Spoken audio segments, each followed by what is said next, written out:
None of us are at 100% conversion. And if you are, you're probably lying. So the thought is saying, you know what? Any job that you don't sell, simply write it down on your post-call self-diagnostic form and simply write it as unsold. Because if you're tracking those forms anyway, every single month when you do your project review, you'll also be able to look at it and say, these are unsold calls. Let me look at them. And then you can compare how the whole call went, and you can start seeing themes of why you lost it, as well as how you can get your foot back in the door. That is the all-star action for this.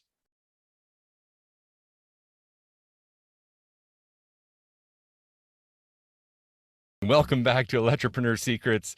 We are here to help you master your sales, simplify your pricing, and deliver consistent premium level service. Joseph, today we're talking about why you should follow up and why it's so important. And you guys just missed the inside edge where we're live on our group talking for a few minutes on this already, but now I've hit record.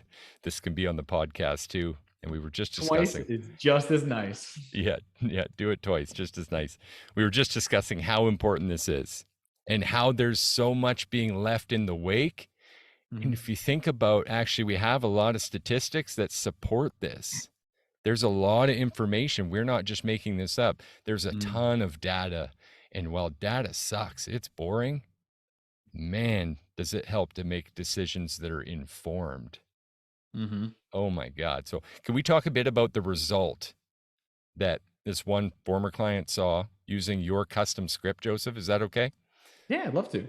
Okay. So he was going from the average, maybe 0-1 calls he was a doing month. anywhere, he was doing anywhere from 0 to 2 calls a month that he was actually closing unsold jobs. So a technician had gone out there and had physically quoted a job, and the customer had declined it. And now he's got a stack of papers on his desk of, these are all the unsold calls, call them. And going in blind, he was getting 0 to 2. And I can't blame him. The fact that he got 2 without a process is impressive, right? Yeah. And I got to say, like, how many of us have that stack unsold, right? We're no different. There's a ton of people that express interest all the time, but the timing's just not quite right, or something else distracted us, right? Because no one's busy, are they? No one out there is actually busy in their day-to-day life. Yeah. I think that's a really important piece to hit here. There's a huge advantage just from giving people just another drip. And statistically, they say actually between 5 and 12 touches is when people buy.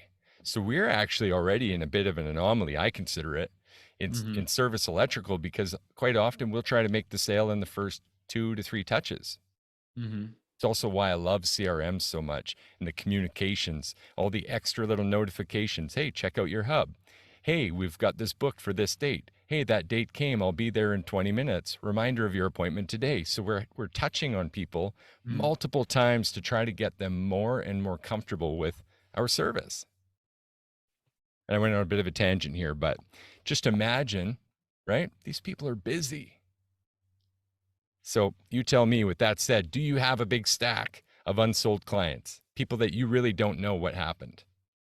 All you know is you didn't get the job. And 2, if you can agree that these people, maybe at least some of them, haven't even made a decision yet, especially if it's still within weeks. If you can agree with that, then this is going to be valuable for you. So he was going from maybe none to 1 sold per month. Per month. And then what happened following that? So what ended up happening was we designed the process and we introduced our process to him of the ways that we can best do a follow-up. And he consistently started improving. And he actually showed 200% increase within the first month. And then within the course of under a year, he went from 0 to 4. So, or 1 to 4, or 2 to 4. Either way, he was showing massive improvement. Yeah. But the thing is that the big win was that within a year, he had gone up to selling consistently 18 calls per month. Wow. So 18. He went from 0 and he was consistent. It wasn't like you just had a hot month and that was it. Like, he was consistently selling upwards of 18 per month. So he was showing an 1,800% increase. And these were jobs that were just sitting there. He just had a process and he dialed it in. What gets inspected gets managed, or what gets managed gets measured. I love that. I love that. And now, as you say that, I'm having a bit of a paradigm shift about all the comments I see on the Facebook wall of people saying you don't. You just leave it. They don't want you, move on. That Mm-hmm. to me feels like a very personal thing. Like if they don't like me, fine. But it's Mm-hmm. not really that most times, is it? Oh my God. Can I touch on that? Please. The reason why people do that, and you really can't blame them at the end of the day, is we touched about this a little earlier, but a lot of technicians, we sell from the heart. We're emotional people. We love what we do. We love who we do it for. And we believe that we're doing it the best and no one else can touch our quality. So you show up and you put your heart on there on a platter and you serve it to them. And you're like, this is me. And they say no. And they say, you're too much. We don't like you. And they go away. That's a massive ego blow. It really Totally. hurts a lot of people. They take it personally. So why would we want them, or why can we expect them to come back after licking their wounds in the van to be willing to call back this customer and get more abuse? But if you have a process that can explain why your calling is in the best interest of the customer and not that it's in the best interest of you, the customer has motivation to continually listen to the conversation. People will only take time out of their days if your conversation can help them either escape pain or run towards pleasure. That's really it. I love that. And I love what you touched on with the personal piece, especially as this relates to growing your business. This Mhm. is why having a process in place and one that you've mastered personally so that you can teach someone else to take it and grow it Mhm. for you is so important. Because Believe- even if we got that all-star player, even if we attracted them, which they're going to be attracted by a process and realistic expectations, by the way, even if Mhm. we got them, if we weren't dialed in that process, if we didn't have that figured out, we weren't able to lead them through it consistently, likely they would fall into what we call professional autonomy, not quite knowing where all the pieces fit. And they could be Mhm. frustrated by that and begin to pull away. Next thing you know, they're going somewhere else. So, this process, follow up, I mean, don't just listen to what we say, watch what we do. I'm not going to pull up our screen and all our KPI, but I'm telling you, there is a most definitely an 8-step follow up process that we've got listed right now for our stuff. And you should have something in place too if you want to capture these 18 leads a month that this one entrepreneur in this example is consistently doing. I got to ask one more question on that for our viewers, listeners now. Just trying to picture what 18 calls a month is worth. What's your average ticket? That's actually a very important thing to question. What's your lifetime customer value? Keep in mind, these are not one time customers necessarily, right? We start to get Mhm. to know our lifetime customer value on average, it's average ticket plus a multiplier effect. Holy cow, this is powerful stuff. And it's Mhm. sitting there in a stack likely or on your CRM, just it's in the wind. Breaks my heart, man. It really does. Because in addition to that, if we can just really dig in more into it, We you should. guys already freaking paid for these leads. Yeah. You not only paid for the lead, you paid your technician to go out there and physically try to close it. And you probably paid for any sort of design or follow up if he had to do another presentation afterwards. So you theoretically, you paid for 3 touches of connection and you're not going to try and follow up on it for free? And that cost per acquisition is not light these days. It's not. I mean, everyone's complaining about leads. So And a why are lot, you throwing away that money? exactly. And a lot of people would say, well, maybe 50, 60, $70 a lead. Maybe we're thinking more shallow and we're just looking at what we're paying for Google LSA per lead. But Mm-hmm. you've said a number before, Joseph. In your business, you guys took Yep. a much deeper approach. And I think you arrived Mm-hmm. at hundreds of dollars per lead. Yeah. It was $200 to $500 per lead was the eventual metric that you would track, because it's not just the clicked link, right? Like, okay, I had to build the website. You had to pay someone to do it. You had to track it. You had to monitor it. The office had to be responsible for it. Someone had to take this job on, which means someone was being paid to do it. And when you factor in all those hours and all those infrastructural costs, you look at it and say, wow, my home advisor cost me what? It's like it only cost you $50, but you had to pay your time to look at the messages, and you had to pay your office to call them, and you had to pay the office to track them. pay the technician to go to them, it adds up real fast. I agree. It's crazy. It's crazy. And who wouldn't miss that? I mean, really, most of us are just trying to keep this thing on the rails, right? Mm-hmm. We've got enough hats that we're wearing. That's why Joseph and I are here for you guys 5 days a week to help you with this. These go up to the podcast, guys. You can get that link on the main page in the About section as well. If you're listening, you can also join us on the Facebook group, our community of electricpreneurs. And we're here 5 days a week, like I said, to help you with this stuff.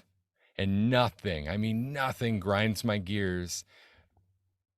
I don't want to say worse, but more than seeing information that's put out in a generalist fashion, because generalizations kill clarity. I've seen the same thing with the door hangers, and we did an episode on how to make 30K from a single customer with a door hanger campaign.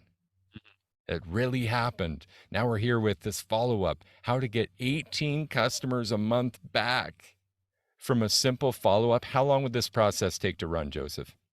Realistically, if you took 5 minutes in this engagement with a customer, you're taking a while. Like, if you think about it, if you wanted to say in the best to worst case scenario, if you had between 5 to 15 minutes per call, you've got a talker. You've got someone who's really talking to you. Can you spare 15 minutes per customer to get a job? And it's a process, literally. So this thing's dialed into a script. It wouldn't need to be you who does it. Mm-hmm. Give it to your CSR. It's the perfect tool for them to follow up. And then you're truly embracing an entire journey for your customers when they come in, or prospects at this point, from the front door right to the review, repeat, referral, or if none of the above yet, that follow-up process to try to lock them in again and maybe just move them that extra little bit, right? Just get that little bit of clarity and talk through it one more time that might get you back to the sales call, into another average ticket, into another lifetime customer value. Can I speak to some magic here? Go ahead. So the thing that some people don't recognize is that you actually touched on it, and it's one of the reasons why I love working with you. The customer's experience. That's really what you have to consider. But there's also a bit of psychology that comes into this. If the customer tells you no, or they said, we're thinking about it, we'll get back to you, something that communicates not now, right? You could say, okay, is it safe to say that this is just a not now, or is it a never project? The goal is that if you can even have a tentative appointment, a placeholder appointment, something on the calendar for, let's say, a week to 2 weeks from now, the customer is proven to be less likely to even consider getting estimates and getting other quotes. Because as long as you can position yourself as someone who's able to solve their problem, and you're on the calendar to solve that problem, the dissonance has gone away, or it's drastically reduced in the customer's mind. So their pain has reduced, which means their desire to need to spend time taking off of work and calling other competitors, or giving up their weekends, or being willing to mine for online quotes goes down. So by the time you do happen to come back, a lot of times they'll be like, yeah, well, we didn't get an estimate, but we like what you said, so we're just going to go with you. And then you're like, oh, well, if I didn't book that placeholder appointment, what would have happened? Yeah. And then who are they going to tell about it? No one. They're not going to tell anyone about this. But if they have a fantastic experience, then right? they'll tell So everyone. in our service loop DM little drawing that we use to illustrate how we see business and how we see the buyer's journey, we recognize right away that the second or third step of every buyer's journey is communication. Mm-hmm. And what that means is that every single customer refers. It's up to us to decide how they're going to refer. They're going to say something bad. They're going to say nothing at all, get quiet when they're asked, or are they actually going to pass us on and say, wow, Service Loop Electrical, these guys rocked my world. Like, even when I didn't make a decision, they followed up, gave me more value, and helped me through and finish the deal. Mm-hmm. Now it's done, right? That's not pushy. For most people, it's still a great experience. In fact, it's better because we touched again, built more rapport, built more trust, and made the sale and got their wishes fulfilled, essentially. You know, you also touched on something else as well that I love. You said you don't have to be pushy. And that's the thing that I think so many people are worried about. So if you're listening to us right now and you're like, I don't like scripting because it's going to make me sound pushy. They already told me no. Like, can I give a little bit of value drip about this script and kind of give some ideas of why it's not going to be pushy? Oh yeah, we're going to give this away anyway. Oh, I can't wait. So for anyone who's listening to it, there are certain things that you lead with. And the thing is that this script, as well as any script that you're doing outbound, has to be in the customer's best interest to want to give you their time. Because if you think about it, you don't know what they're doing right now. It's 2 o'clock for you, it's noon for you, whatever time it is for you, you yourself don't know what they're doing. They could be working, they could be in the bathroom. Who cares? But the thing is that they're going to answer. When they answer, you want to say is, "Hi, Clay. This is Joe, the customer service manager here at Service Soup Electrical. How you doing today? Great. I'm just following up to make sure you got everything you paid for on your most recent visit from John. Do you have a couple minutes just to make sure you got everything you paid for?" What if I said no? If you say no, you don't have a couple of minutes, that's fine. Well, when would be a better time a day for me to reach out to you? Yeah. And I'm either going to come up with a time or be resistant again. Mm-hmm. That's okay. But if he That's says fine. yes, let's go back to the yes now. Sure. If he says, "Well, that's fine. You want to give me time?" I would say, "Well, thank you so much for your time. Always come from a place of gratitude." If you don't mind me asking, what do you think about the level of service that Clay provided to you? It was really good. I'm just not really sure I know what I want yet. Well, that's okay. And believe it or not, I consider that fantastic because that's the reason why I'm giving you a call. And if you don't mind, what did you think about the level of service that Clay gave you? I know you said weren't really sure, but No, what kind of service was experience did Clay good. provide? Service was Yeah, great. service was good, but I just couldn't get clear on it. I wasn't sure if it was right at this time. Okay. Well, firstly, would you mind if I let Clay know the nice things you said about him in his service? Of course. Okay, awesome. Well, I'd love to give you a little more clarity. And the thing is, I noticed, I'm looking here at the notes, and it looks like the reason why Clay visited your home was because you didn't have power to your master bedroom. Is that correct? Yeah, that's right. Okay. Well, I see in the visit that Clay had a concern with how the ceiling fan was currently wired in the master bedroom. Now, the reason why he had offered doing a renovation to you was because we had recognized the home was still on an original outdated wiring system. Now, if you don't mind me asking, what was the reason you chose not to have that addressed? At the time, we just have an extension cord run and we're making it work for now. But it just became a bit of a timing and a price thing, honestly. And that makes complete sense. And I wouldn't blame you for wanting to do things involving timing and price. Those are two major concerns. The thing is that we really do feel like this would actually help enhance the safety and the reliability of the home and the family. So, just so we know how to better communicate this in future, what would have motivated you to get it taken care of? I think maybe if it was more what I expected as a price, I thought maybe it would just be something like flipping a breaker that I didn't understand. Hmm. Well, I was going to say, I know when we came out, we provided a range of choices from premium to economy. But what if we did this? Would you be open to having one of our quality control specialists come out? He'll reevaluate the project as well as the pricing and see what we can do to accommodate that for you. Yeah, that sounds fair. Okay. So that's perfect. So let's just do this. Let's do a quick review. So, when on the calendar would be the best date for you? When would be the best time that I could come out? Are there certain days of the week or times that work best for you and your family? Yeah, Friday afternoon if you could. I know that's near the weekend, but Friday afternoons are best for us. Well, you're the reason for my service, not interruption to it. So I can't blame you. If you want to take Friday afternoon, I'd be happy to provide that service for you. So what we'll do is we'll have you on the calendar on Friday in the afternoon, where our certified electrician is going to come out. He's going to dress us and help brighten your day. We're just going to call the day before to confirm the appointment so you know you're getting great service. And we'll also send you a call or text when we know we're on our way. Do you have any questions at all on this point? No, thanks for your time. Looking forward to it.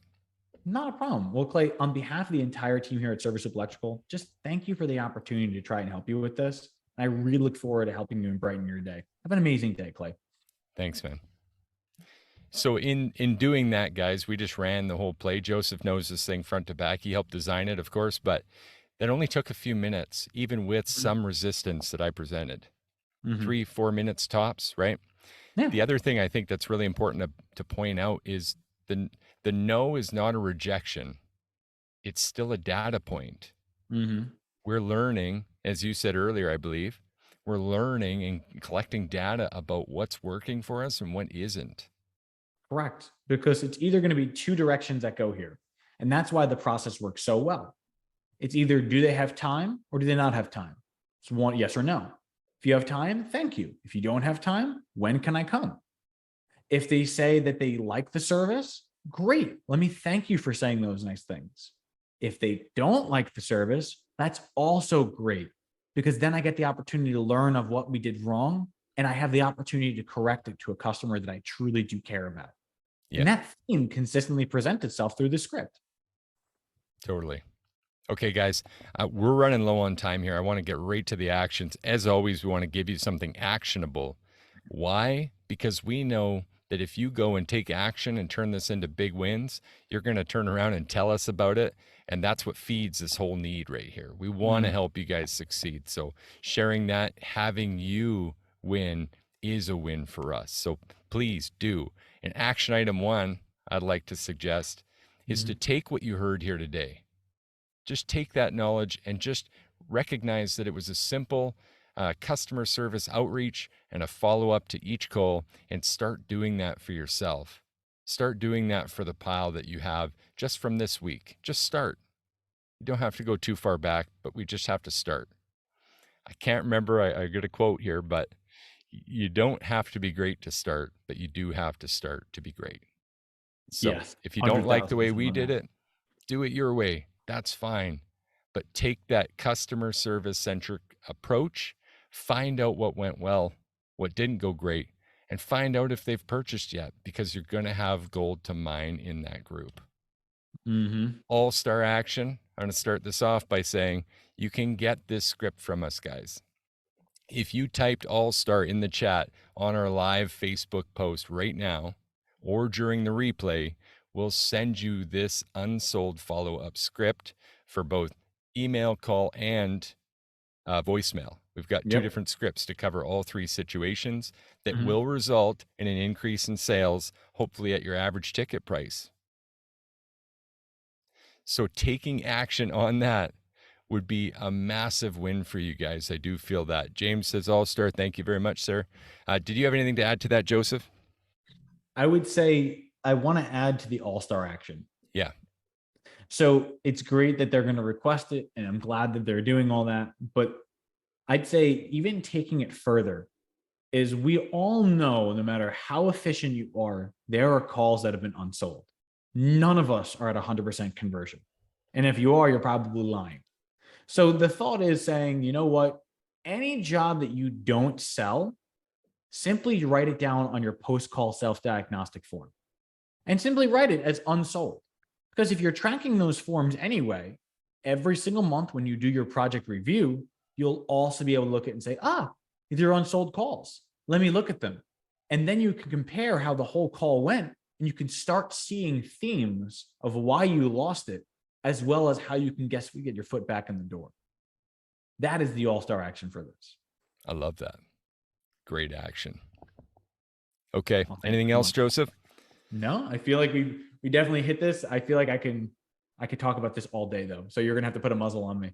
All right, here we go. Hard stop then, because this was a longer one. We're at about 25 minutes, 20 minutes ish.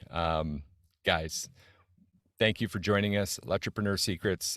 We're here every day, 5 days a week, rather, to help you succeed, helping you master your sales, simplify your pricing, and deliver consistent premium level service. I'm Clay. This is Joseph, and we can't wait to see you again tomorrow. Take care, guys. Cheers.